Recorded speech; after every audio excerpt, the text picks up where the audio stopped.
Түзел! Тек тұр! Назар ортаға! Подполковник мырза, Нұрсұлтан қаласы бойынша қылмыстық атқару жүйесі департаментінің жеке құрамы Абай Құнанбайұлының 175 жылдығына орай сапта тұр.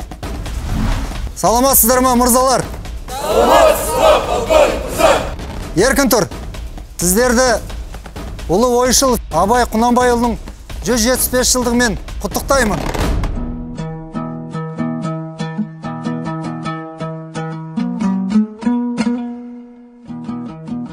Жүректе қайрат болмаса, ұйықтаған ойды кім түртпек? Ақылға сәуле қонбаса, хайуанша жүріп күнелтпек. Аспаса ақыл қайраттан, тереңге бармас үстірттер. Қартыңның ойы шарт артқан, әдеті жеңіп күңгірттер. Тән сүйгенін беремесе, жан шыдамас жан ашып. Бере берсең бердесе, үміт етер таласып. Малда да бар жан мен тән, ақыл сезім болмаса. Тіршіліктің несі сән, тереңге бет қоймаса. Атымды адам қойған соң, қайтып надан болайын. Халқым надан болған соң, қайда барып оңайын.